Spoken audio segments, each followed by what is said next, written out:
Hi, Mom. So I got my ticket home from Europe. I get back on June 6th, but it's a really late flight because that was the cheapest, so it gets in at midnight. But don't worry, I'll get a shuttle from the airport so you don't have to pick me up. Like, really, seriously, you don't have to. Okay, so, love you. See you soon. Bye.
Dear Katie, so much has changed, even just since you've been away. We moved into this house. I'm at a new school, and my big sister being gone for a year doesn't make it any easier. It doesn't feel real, but I'm not gonna let it faze me. I used to tell you everything, and if I can't do it in person, because you're off gallivanting around who knows where, I'll tell it to this journal, just like I was talking to you.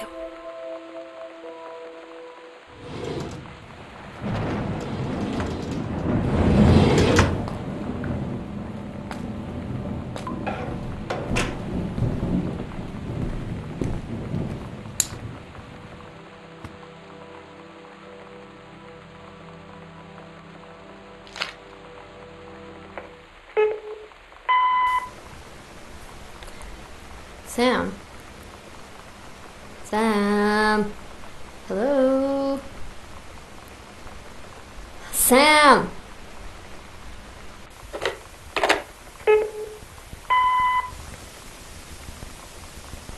Sam, where are you? Really? I need to talk to you. Please be there.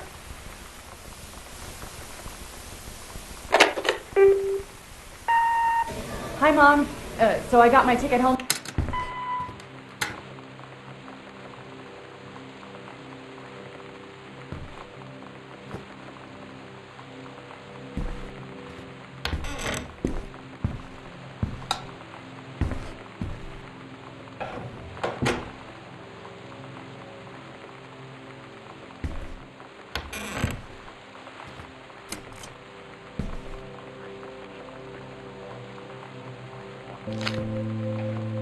Oh my God.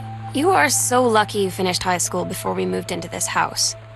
So, it's the first day of school, and there I am, introducing myself to the class, and I say that I just moved into the house on Arbor Hill. All of a sudden, every kid in the room turns and just stares like I suddenly transformed into a mutant. I just stood there, wishing pretty hard for a rewind button. Because now maybe nobody knows my name, but they all know who I am. The Psycho House girl. Great.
This is a severe weather warning.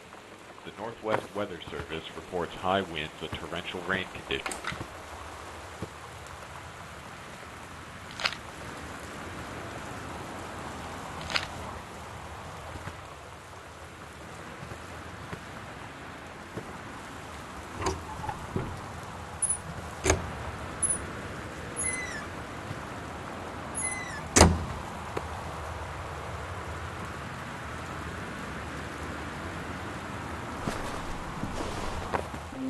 You know that feeling where the first moment you see someone, it's like they have a big gold star around them, and you have to get to know them? Well, there's this girl. I think she's a senior. She's usually dressed kind of punk, but sometimes I see her in this, army uniform, and she's always drawing in this notebook, looking so intense. I had no idea how I would ever, have an excuse to talk to her. Till I noticed she and her friends hang out and play Street Fighter at the 7-Eleven every day after school.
When you live in one place your whole life, your next door neighbor is kind of like your default friend. And Daniel only got weirder over the years. So moving away has been a good excuse to, not see him anymore. But he did always have the good Nintendo games. Maybe I'll give him a call.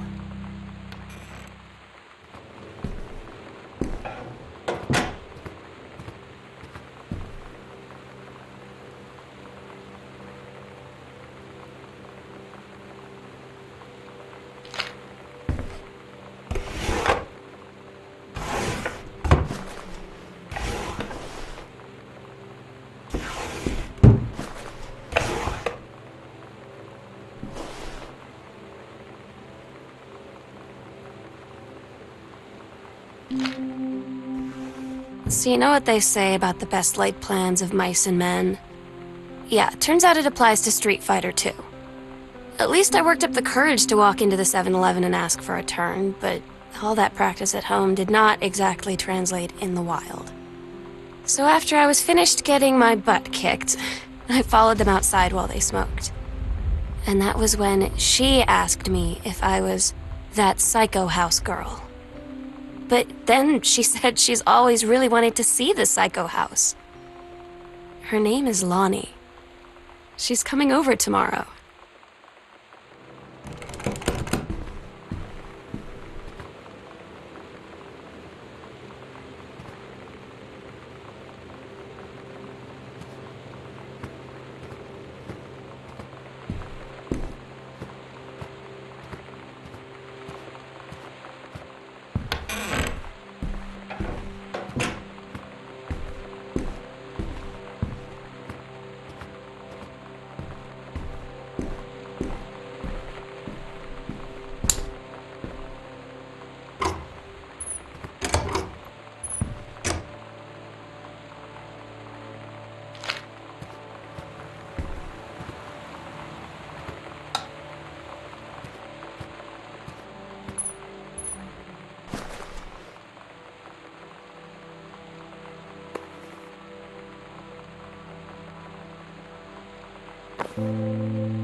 It's weird hanging out with girls.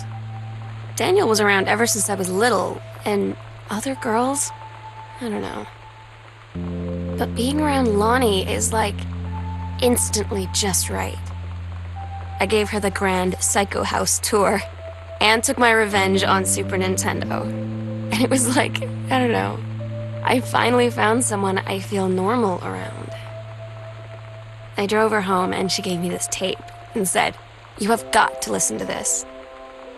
I haven't stopped playing it since.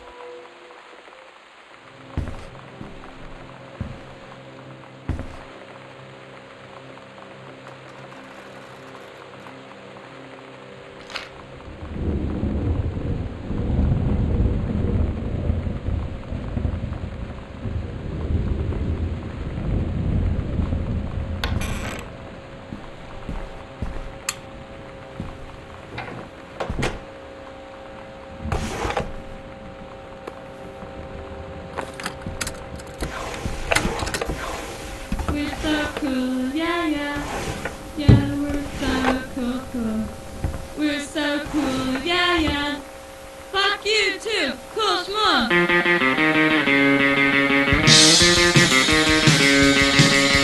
I don't wanna sit around and talk about it.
Lonnie brought her hair dye over today.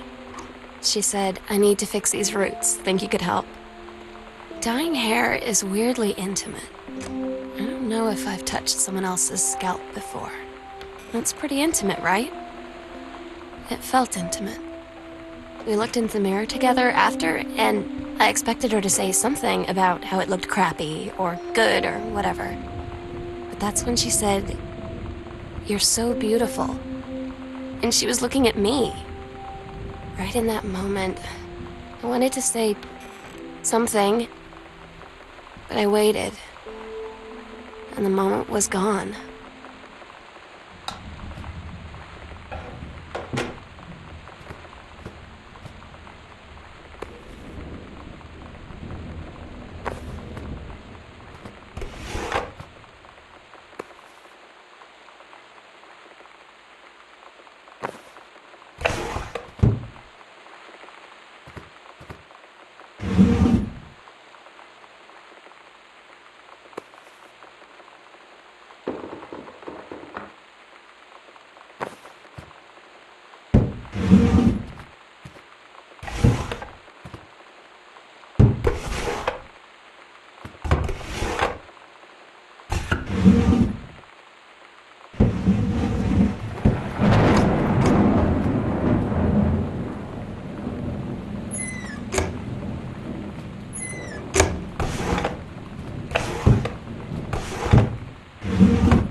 Sometimes you just have to lie to Mom and Dad.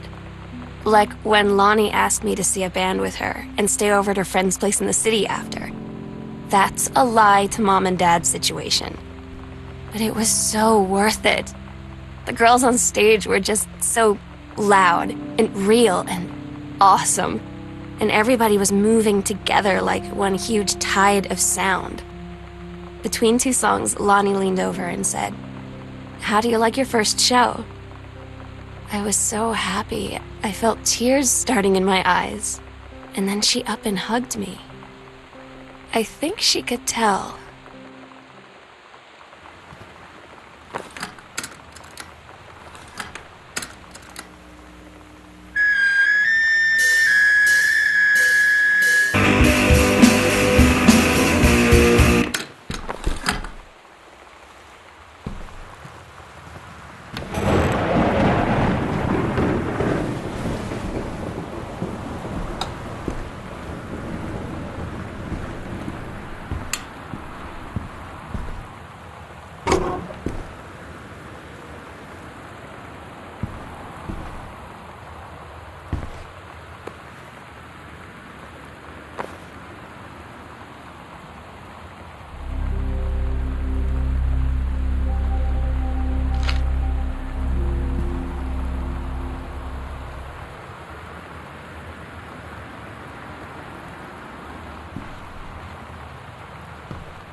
At Todd's brother's place after the show, there was only a futon to sleep on, so Lonnie and I shared it.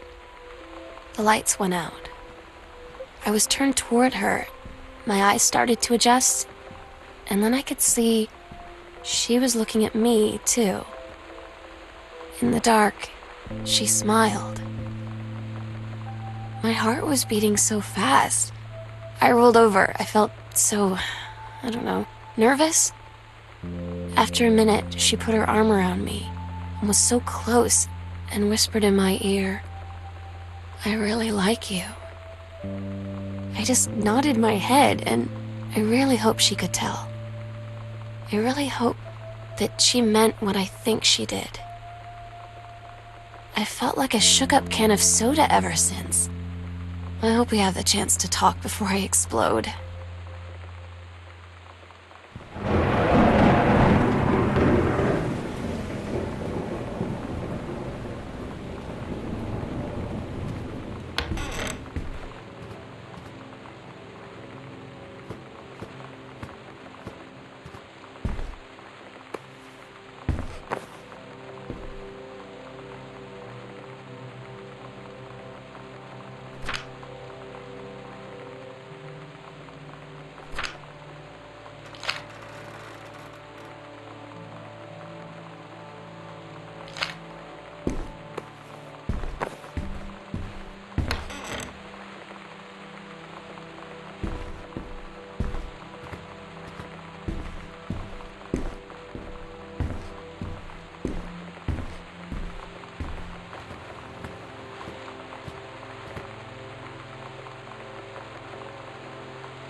Lonnie came over today. But everything was different. She was sitting at my desk chair, and she wouldn't look at me. Finally, I asked her what was going on. She said she felt like she'd done something wrong that night in the city. Like I must think... But I said no. There was nothing wrong. I just wanted to say... But I couldn't find the words. I felt like I was gonna cry, but I wasn't sad. She got up and sat next to me on the bed. I looked at her. Lonnie, do you think you could ever... And that's when she kissed me.